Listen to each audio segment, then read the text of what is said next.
Good morning. It is Tuesday, June 22nd, and I am happy to be with you again through Facebook Live, YouTube Live, and and that's it. I'm happy to be with you through Facebook Live and YouTube Live. Don't know where else I was going to go with that. I want to talk briefly today. I'm not sure I'll be a full 15 minutes in this Facebook Live, but we'll talk about it and we'll see where it goes. I wanted to talk about the difference between what I'm picturing in my mind as a test and as a discovery. Now, in a test situation, we are living kind of on a knife's edge where there's a absolute right and wrong answer. And if we get it right, then things are terrific.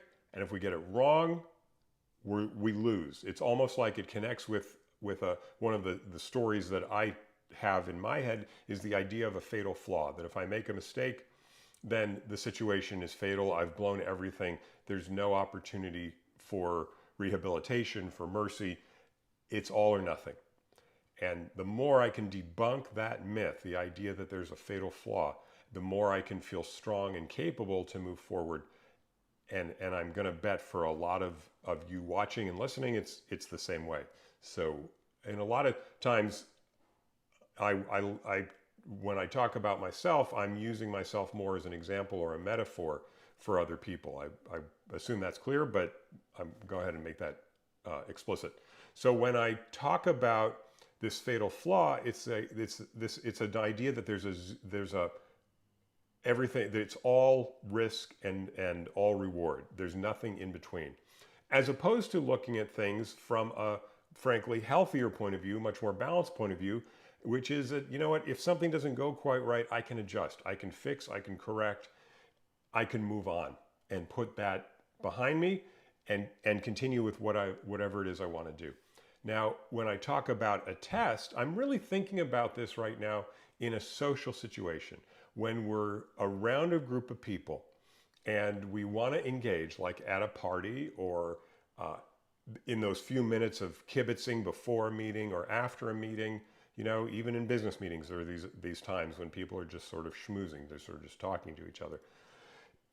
Many of us, I'm going to assume, many of us, and I'm sort of including you in my sort of headspace, many of us find those times really threatening because we don't know what the right thing to say is. We don't know what the right question is. How do we start the conversation? How do we engage ourselves socially with other people that is appropriate and fun and comfortable, and we build connection?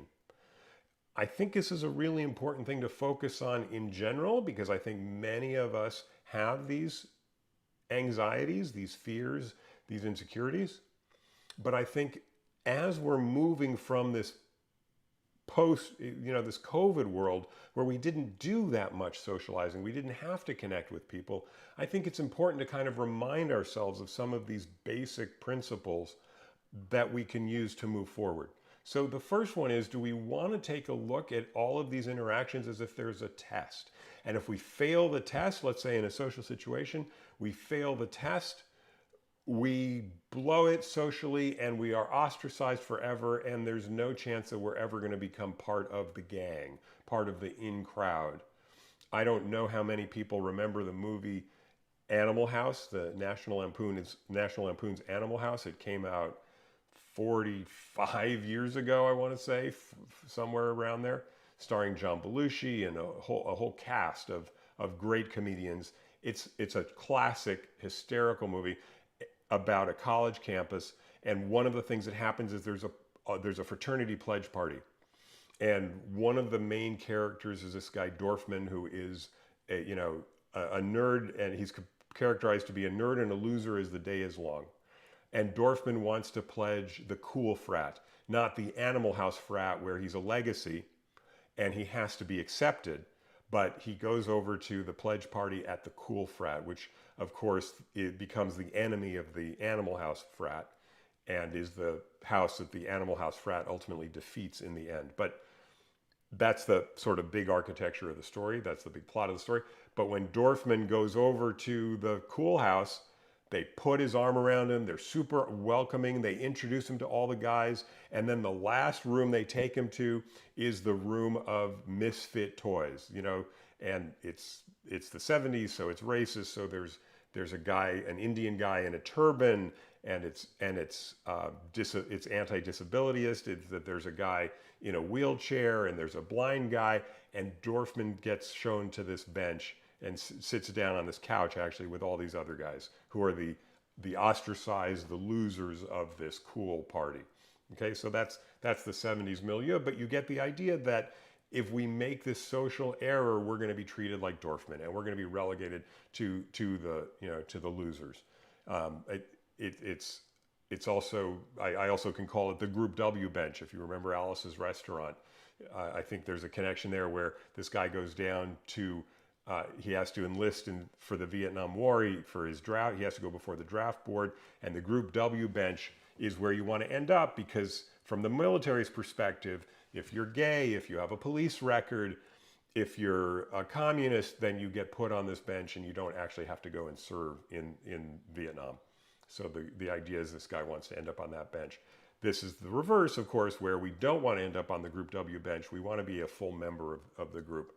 And so if we view our interactions as a test, that either we succeed and we get to hang out with all the cool kids and their good-looking girlfriends, or we get put back on, in the loser room, essentially. That's one way to look at things. What if we're able to twist that dynamic so that we look at it a little bit differently? We kind of turn it, and we don't look at everything as if it's a test, but instead we look at it as if it's a discovery. It's an opportunity to find out information. And if we say something, if we crack a joke and it goes bad, or nobody laughs, or the question we ask doesn't really get any conversation going, that's not a failure. It's not a fatal failure. It's just a discovery of, like, oh, okay, I'm an archaeologist and I was digging here with my shovel and I just found a bunch of rocks. So let's try digging here with my shovel. That's maybe where we're going to find the hidden gold, or the pottery shards, or the dinosaur bones that we're really hunting for. And so it's this idea that we can continue to experiment and kind of play socially to see what works and what doesn't.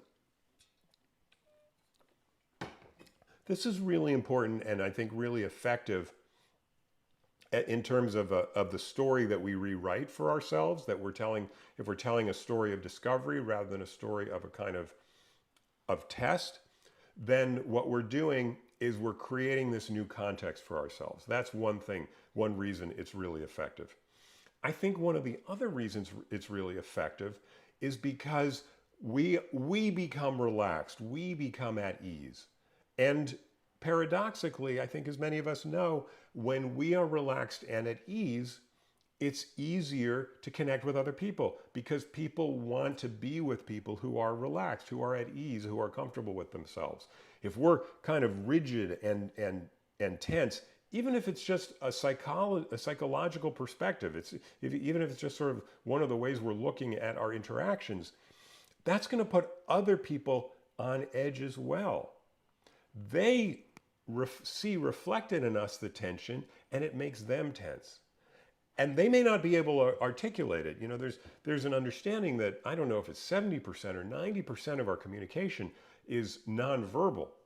But that's the nonverbal message that we're sending, is that we are brittle and we don't want to break. And maybe the only reason people around us become uncomfortable is because deep down, they don't want to break us either. They recognize our brittleness, and it shuts them down because they don't want to do something wrong either that's going to offend us or hurt us or break us. Again, I'm speaking metaphorically.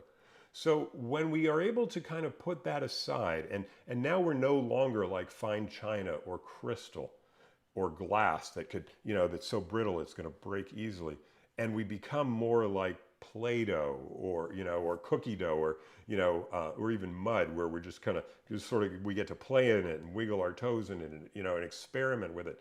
Then we are creating that opportunity for play and discovery for other people.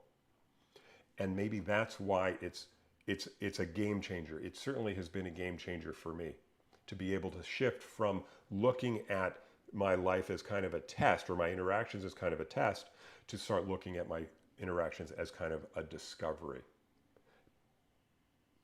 There's a final thought that I want to connect this to, and I want to just give myself a minute to get it, because I had a glimmer of this thought as I was talking about the difference between the test and the discovery, and that is that when we start changing the game for ourselves, even with these kind of micro steps, these kinds of very small sort of software adjustments. It's like, it's like we're downloading a new operating system that fixes the bugs of the old operating system.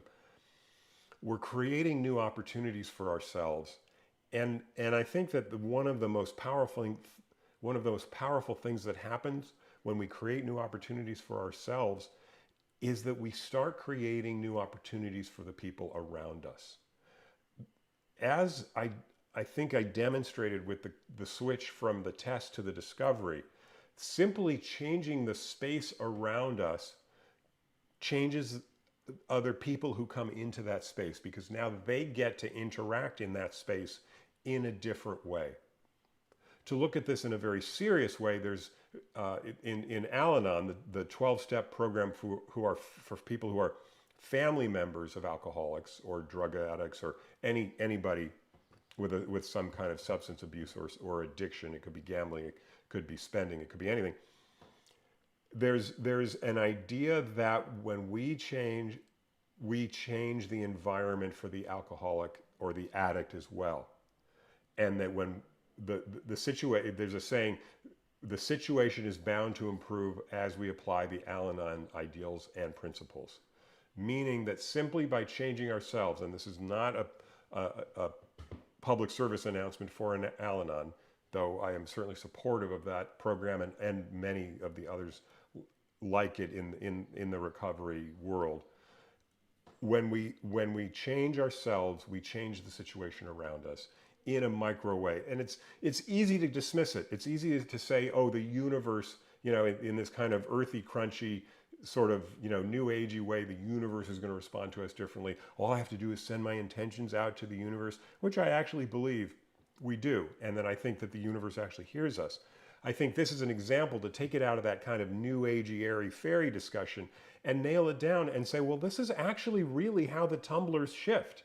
This is how the molecules bump against each other. This is how the dominoes fall, one domino falling on the other, is that when we are able to shift our mental attitude, it creates we are entering into our relationships with other people on a different plane, in a different context. We have rewritten the rules, and that allows other people to rewrite their rules of how they're interacting with us. Now, in the very dysfunctional relationships that surround addiction, surprisingly, even those changes can ultimately, those micro changes on the part of the person who is working towards recovery can have a domino effect on the people around them. It may take years, but it has to start somewhere. In our own personal lives, when stepping out of now the addiction framework, when we're just applying it to how we live our personal lives, once again, I think this gives us an example of how we can see the world change around us when we're able to change ourselves. And it makes it concrete. It takes it out of the very abstract and theoretical and makes it very practical. So think about where you're living life as if it's a test that's a pass or fail, good or bad, in or out, and has that brittleness and extremeness to it. And then where is life a discovery, where you can play and experiment and discover a new way to be. Thanks so much for being here. This will be at my YouTube channel, Mark Rothman Progress Coach, and at my Facebook page, Mark Rothman Coach. And I look forward to being with you next Tuesday.